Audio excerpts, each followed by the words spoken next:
Welcome to our channel. ఈరోజు నేను అప్పం చేయబోతున్నానండి. దీనికి కావాల్సిన ఇంగ్రీడియంట్స్ మనకు ఒక 1 గ్లాస్ నార్మల్ రైస్ అండి, 1 గ్లాసు ఇడ్లీ రైస్, ఒక 2 స్పూన్స్ మినప్పాలు, కొంచెం ఒక టేబుల్ స్పూన్ మెంతులు అండి, కొంచెం కొబ్బరి, ఒక చిన్న కప్పు కొబ్బరి వేసుకోవాలి. అన్నీ మనము కొబ్బరి మిక్సీకి వేసేటప్పుడు వేసుకోవాలి. రైసు, ఇడ్లీ రైసు, మినప్పాలు, మెంతులు అన్నీ వేసి నానబెట్టాలండి 5 to 6 అవర్స్. 5 to 6 అవర్స్ నానబెట్టిన తర్వాత మనము గ్రైండ్ చేసి పెట్టేసుకోవాలి. Over night over night ferment చేస్తే చాలా బాగుంటుంది టేస్ట్.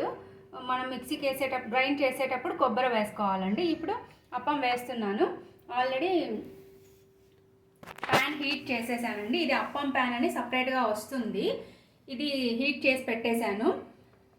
తర్వాత దీని కన్సిస్టెన్సీ, దీనికి పిండి కన్సిస్టెన్సీ ఇలా లూజ్గానే ఉండాలి అండి, వాటరీ కన్సిస్టెన్సీనే ఉండాలి, లేదంటే అయినా థిక్గా వస్తాయి. ఇప్పుడు ఇది వేస్తున్నాను.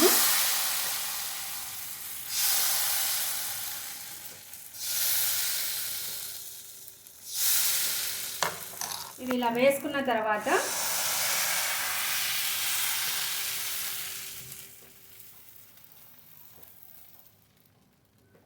వేసేసి మొత్తము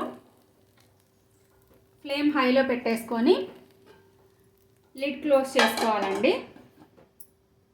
క్లోజ్ చేసుకొని ఒక 2 to 3 మినిట్స్ తర్వాత ఓపెన్ చేస్తే మనకు ఒక లేయర్ వస్తుంది. ఆయిల్ ఏం అవసరం లేదు. 2 to 3 మినిట్స్ అండి, అంతే. తర్వాత ఇలా వచ్చేస్తుంది.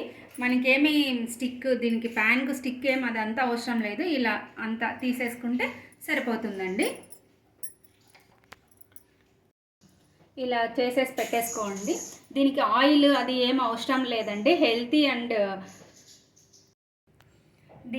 దీంట్లో కాంబినేషన్ వైట్ కూర్మా చేసుకోవచ్చు, శనగల కర్రీ, లేదంటే నార్మల్గా కూర్మా, వెజిటబుల్ కూర్మా అలా చేసుకోవచ్చు అండి. నేనైతే ఈరోజు వైట్ కూర్మా చేశానండి.